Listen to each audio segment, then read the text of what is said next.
Assalamualaikum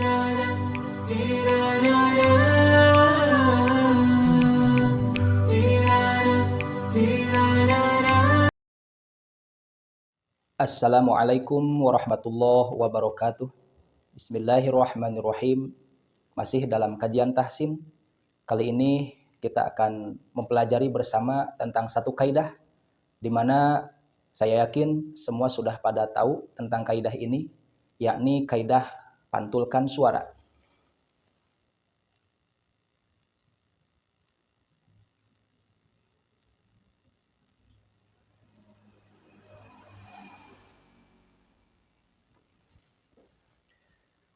Dalam istilah tajwid, memantulkan suara ini dikenal dengan hukum bacaannya yang disebut dengan qalqalah.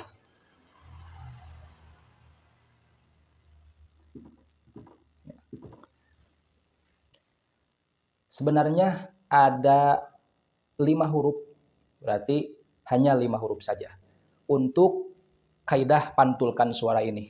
Apa? Adalah huruf ba, huruf jim, huruf dal, huruf to, dan huruf ko. Nah, kaidah pantulkan suara ini semestinya kita menerapkannya dengan benar, di mana jika kita menemukan huruf ba, huruf jim, huruf dal, huruf to, dan huruf ko saja dengan kondisi atau posisinya yang sukun atau yang disukunkan, maka itu harus dipantulkan suaranya. Jadi di 5 huruf ini kita perlu memantulkan suara ketika huruf-huruf ini disukunkan atau berposisi berharokat sukun. Nah, prinsipnya bagaimana? Prinsipnya adalah ketika kita mengucapkan huruf ini dalam keadaan sukun, maka segera lepaskan posisi makhraj dari tempatnya. Jadi segera lepaskan atau segera buka. Nah, kalau kita mengucapkan huruf ba dengan posisi yang sukun, ab, maka si bibir ini segera dilepaskan atau dibuka. Ab, ab. Nah, begitu. Aj, aj. Jadi dari posisi makhrajnya segera dilepas atau segera dibuka. Ad, alto, akko. Nah, itu prinsip dasarnya. Namun ada prinsip yang ternyata dipengaruhi oleh satu tanda baca, di mana pertemuan yang sebelumnya sudah sempat kita bahas bersama, yaitu ketika ada huruf yang bertasdid. Nah, maka ini pun ketika kita menemukan huruf bertasdid dalam huruf-huruf yang disebut huruf qalqalah ini, nah maka kita perlu tetap menggunakan fungsi tasdid tersebut, meskipun dalam keadaan huruf tersebut disukunkan. Nah, dengan istilah kalau dalam kaidah tajwid itu disebut qalqalah kubro. Jadi ada 2 istilah dalam qalqalah, adalah qalqalah sugro, yaitu qalqalah yang berkenaan dengan huruf-huruf qalqalah ini ketika sukun atau disukunkan. Nah, kalau qalqalah kubro itu berarti huruf-huruf yang 5 ini ternyata disukunkannya karena ada tambahan tasdid. Nah, sehingga ini perlu membedakan cara memantulkannya. Nah, kalau yang qalqalah sugro berarti mantulnya biasa, ab, aj, ad, apa. Nah, kalau kita menemukan qalqalah kubro atau ketika kita memberhentikan bacaan di huruf-huruf qalqalah dengan posisi hurufnya tersebut ada tasdid, maka kita perlu menggunakan pantulannya tersebut dengan menambah tekanan, karena fungsi tasdid itu adalah menekan. Sehingga bagaimana cara membacanya?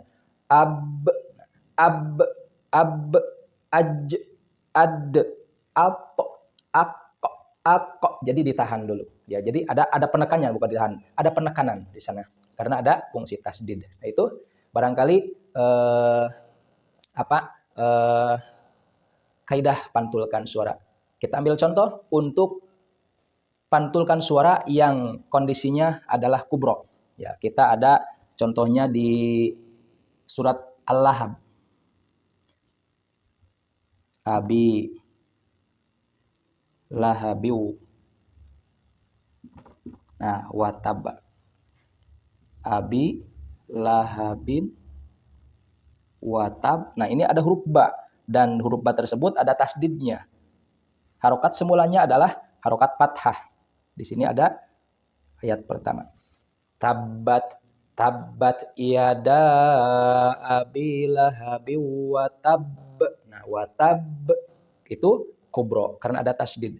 Jadi ditambah tekanan, pantul ditambah tekanan. Wa tab atau dalam huruf yang lain seperti dalam surat Al-Asr ada wa tawa sow.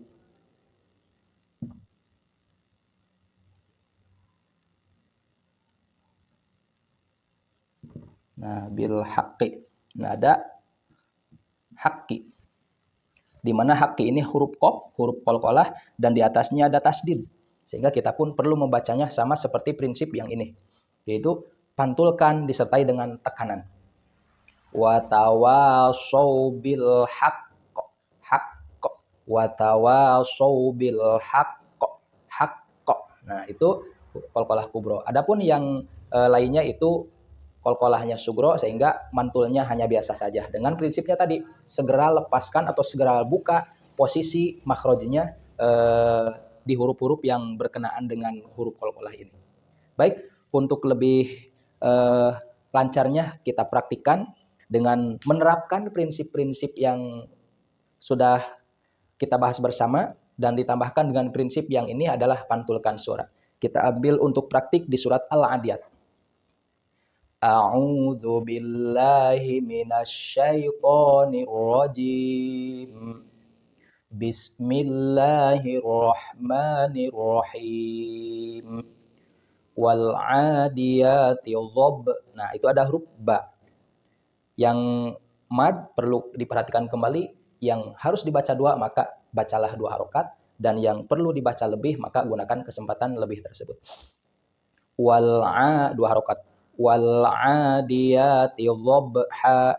Dhabha, ha itu dua harokat.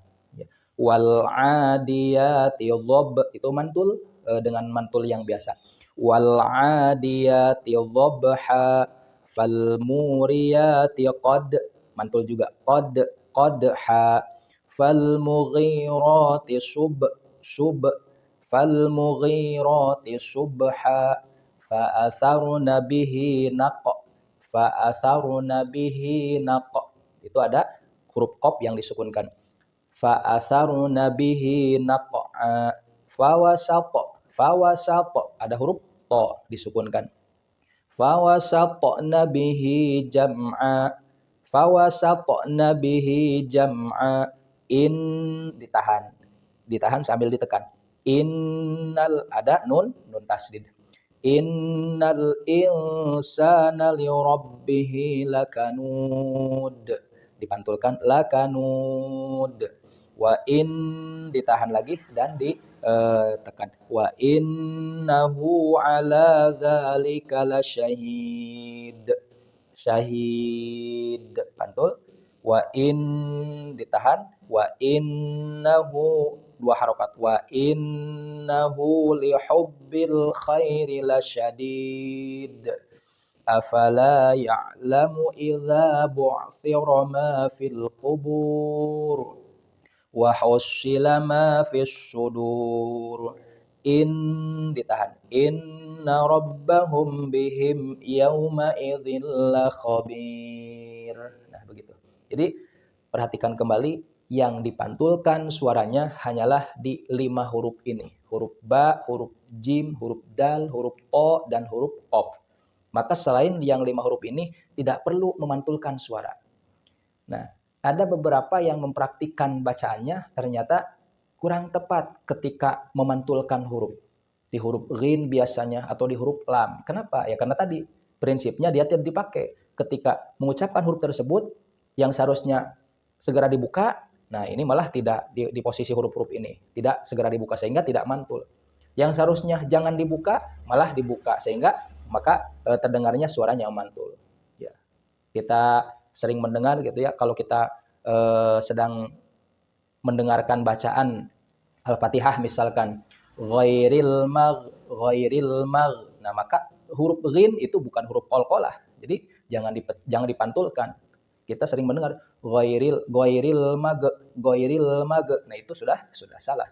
Goiril magedu.